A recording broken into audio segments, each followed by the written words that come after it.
परमात्मा जिस दिन से गौचारण करना प्रारंभ किए उसी दिन गोपा अष्टमी का पावन पर्व मनाया जाता है। और बताएं महाराज, कन्हैया कोई शौक बस गैया चराने नहीं गए, उनका शौक नहीं है, लेकिन धर्म कहता है कि गौ सेवा ही सबसे उत्तम सेवा है। इस कारण परमात्मा स्वयं गौ सेवा करके गौचारण करके ये हम मूढ़मतियों को दिखाना चाहते हैं कि देख लो, जब तुम्हारा भगवान ही गौ सेवक है, अरे मूर्खों तुम क्या किए जा रहे हैं। दूध सबको चाहिए लेकिन गाय रखना कोई नहीं चाह रहा है। शुद्ध देसी गाय का दूध हमें चाहिए लेकिन शुद्ध देसी गाय हम रखना नहीं चाहते हैं। हम शुद्ध की देसी गाय का दूध पीना तो चाहते हैं लेकिन किसी को पिलाना नहीं चाहते हैं।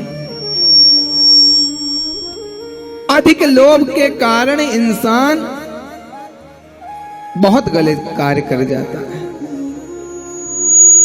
कहने का तात्पर्य, दूध तो हम नित्य प्रतिदिन पी रहे हैं लेकिन कैसा पी रहे हैं, बछड़े का पी रहे हैं, बकरी का पी रहे हैं, भेड़ का पी रहे हैं, ये तो कुछ पता नहीं है। बढ़िया अमूल डेयरी का दूध पी रहे हैं, फुल क्रीम महाराज, लेकिन क्रीम क्या पी रहे हो ये तो बनाने वाले ही जाने। और सत्य बताएं, जहर ज्यादा पी रहे हैं, दूध हम लोग कम पी रहे हैं। इससे बढ़िया तो दूध मत पियो महाराज, पानी उसकी जगह बढ़ा लो। मैं सत्य बताना चाहूँ आपको, दूध की जगह जो बाहर का दूध आप पीते हो उससे बढ़िया है पानी की संख्या बढ़ा लो। दूध में पैसे वेस्ट करने की आवश्यकता नहीं, वो दूध नहीं वो जहर है। लेकिन हमें आपको समझ में नहीं आएगा, केवल और केवल नाम पे मने जा रहे हैं, काम कुछ होना नहीं है। कहने का तात्पर्य, आज की सबसे बड़ी विडंबना मानव की क्या है पता है? आज की जो सबसे बड़ी दुख का सबसे बड़ा कारण क्या है? स्टैंडर्ड को मेंटेन करना।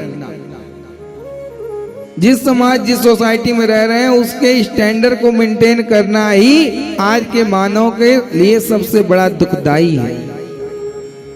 नहीं है हमारी सामर्थ्य करोड़ों की गाड़ी चढ़ने की, लेकिन पड़ोसी के घर में आ गया तो हमारे घर में भी आना चाहिए।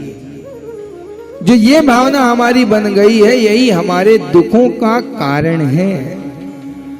जो सामर्थ्य परमात्मा ने दिया है उसी में रह लेना, उसी में जी लेना, यही हमारे जीवन की सार्थकता है। आवश्यकताएं परमात्मा हर किसी की पूरी करता है। जो आवश्यकताएं हैं, रोटी कपड़ा और मकान, वो परमात्मा हर किसी की पूरी करेगा, उसमें कोई दो राय नहीं, क्योंकि उसने ठेका लिया है किसका? हमारा। आवश्यकताओं की पूर्ति का ठेका परमात्मा ने हमसे ले रखा है कि जाओ बेटा तुम्हारी आवश्यकताएं मैं पूर्ण करूंगा, एन केन प्रकार है, कैसे भी करके। लेकिन आवश्यकताओं की पूर्ति के लिए हम नहीं जीते, हम अपने सुख और साधन के ऐश्वर्य दौलत के चक्कर में लगे रहते हैं। कौन ऐसा प्राणी इस जगत में है जिसकी आवश्यकताएं परमात्मा नहीं पूर्ण कर रहा है? जरा दृष्टिपात करके देखना, एकांत में सोचना, कौन ऐसा है जिसकी आवश्यकताएं परमात्मा नहीं पूर्ण कर रहा है? परमात्मा सबकी आवश्यकताएं पूर्ण कर रहा है, लेकिन आपने जो पूर्व जन्मों में अपने कर्म किए हैं उसका फल तो आपको भोगना ही पड़ेगा। अगर गलत कार्य का दंड नहीं मिले तो प्राणी गलत पे गलत करता जाएगा, और यदि दंड मिलेगा तो आगे सोचेगा कि आगे गलती मत करो। यदि बेटा प्रारंभ में चोरी कर रहा है और एक बार चोरी की, आपने डांट डपट दिया महाराज, तो आगे चोरी करने से 100 बार डरेगा। और एक बार छोड़ो, बच्चा है, तब मन बढ़ जाएगा कि आगे भी माता पिता बच्चा ही कह के छोड़ देंगे। यानी घर में जो है बालक जो बनना चाहे वो बन सकता है। माता पिता के अंदर वो सामर्थ्य है कि अपने बालक को ध्रुव बना सकते हैं, और महाराज माता में वो सामर्थ्य है कि अपने बेटे को धुंधकारी भी बना सकती है। और आजकल प्रायः माता चाह तो रही हैं ध्रुव बनाना, लेकिन बन जा रहे हैं धुंधकारी। लेकिन उसमें बालकों की गलती नहीं है, उसमें माता और पिता दोनों की गलती है। अगर घर में आपके मूर्ख बच्चा पैदा हो रहा है, जन्म ले रहा है, तो उसमें ज्यादा कारण क्या होता है? पिता का। अगर आपका पुत्र मूर्ख हुआ, अगर आप पुरुष हैं, तो उसमें पिता का ही कारण होता है अधिकांशतः। ये बात मैं नहीं कह रहा हूं। अब कैसे, तो इसका प्रमाण थोड़ा सा मैं आपको देना चाहूंगा। शास्त्र कहते हैं पितृ दोषेण मूर्खता, पिता के दोषों के कारण ही पुत्र प्रायः मूर्ख उत्पन्न हो जाते हैं। जो आपने दोष अवगुण थे, आपने अपनी क्रिया लीलाएं की हैं बाल्य को उत्पन्न करने के पूर्व, उन अवगुणों और दोषों के कारण ही पुत्र आपका मूर्ख हो जाता है। अब बच्चियां कैसे मूर्ख हो जाती हैं महाराज? इसमें किसकी गलती है? इसमें माता की गलती है। ये मैं नहीं बोल रहा हूं, आप ये मत सोच लेना कि हम आपको बता रहे हैं। जो शास्त्र प्रमाण है वही बातें हम लोग बोलते हैं। मातृ दोषेण मूर्खता, माता के दोषों के अवगुणों के कारण ही बच्चियां प्रायः मूर्ख हो जाती हैं। आपने अपने जीवन में बड़े कृतज्ञ कार्य किए हैं, बड़े अधर्म किए हैं, बड़े कुकर्म किए हैं, और चाहते हो हमारे घर में ध्रुव आ जाए, देवहूति आ जाए। कदापि ये होना संभव नहीं है। आप धुंधकारी बन के महाराज लीलाएं किए हैं, तो बेटा भी धुंधकारी ही आएगा। कंस के यहाँ सोच रहे हो कृष्ण आ जाएं, तो नहीं आएंगे। कृष्ण तो वसुदेव के यहाँ, दशरथ के यहाँ, जिन्होंने जैसे कर्म किए हैं।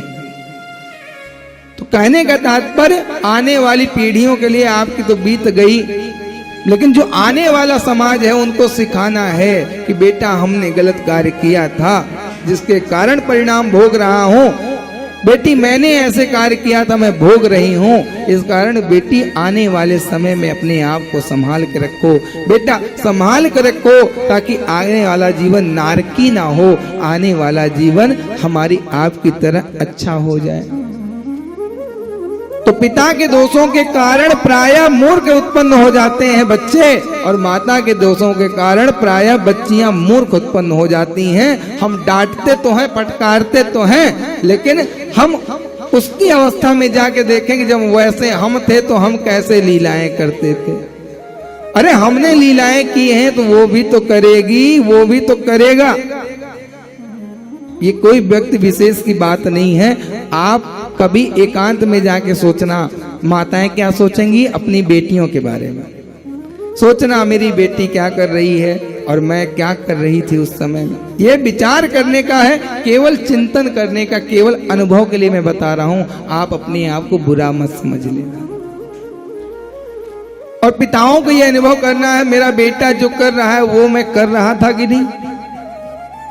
आपको एक अनुभूति प्राप्त होगी, एक प्रत्यक्ष प्रमाण होगा। और प्रत्यक्षम किम प्रमाणम, जो प्रत्यक्ष होता है उसमें प्रमाण की आवश्यकता नहीं होती है। केवल और केवल स्वतः में आप देखो, अपने आप को झांक के देखो, दुनिया को देखने की आवश्यकता नहीं पड़ेगी। आज हम दुनिया को देखना चाहते हैं, स्वयं को देखना नहीं चाहते हैं। दूसरों में अवगुण देखते हैं, अपने अंदर गुण देखते हैं। यद्यपि नियम क्या है, संसार में गुण को देखना है, अपने अंदर अवगुण देखना है। मैं कितना कुकर्मी हूँ, कितना अधर्मी हूँ, कितना पापी हूँ। अपने पापों को देखना है, अपने अधर्मों, अपने कुकर्मों को देखना है। और सामने केवल और केवल हमें क्या देखना है? धर्म देखना है, अच्छाई देखनी है। हमें दूसरों में अवगुण और दोष देखने की आवश्यकता तनिक भी नहीं है। यदि हम दूसरे के अवगुण और अधर्म को देखने लग गए, दूसरों में दोषारोपण करने लग गए, तो हम अपने दोषों को भूल जाएंगे और सामने वाले के दोष ही हमें नजर आएंगे। जगत को सुधारने की आवश्यकता नहीं है, केवल और केवल अपने आप को सुधार लेना ही संपूर्ण सृष्टि को सुधार लेने के बराबर है। ये बात बिल्कुल निश्चित समझ लो। हम सामने वाले को गलत ठहराते हैं, अपने आप को सही ठहराते हैं। यद्यपि हम गलत भी हों, फिर भी सामने वाले को नीचा दिखाकर उसे गलत बताना चाहते हैं। यह अधर्म नहीं तो और क्या है। आज धर्म तो हम कर रहे हैं, लेकिन धर्म के आड़ में हम अधर्म किए जा रहे हैं।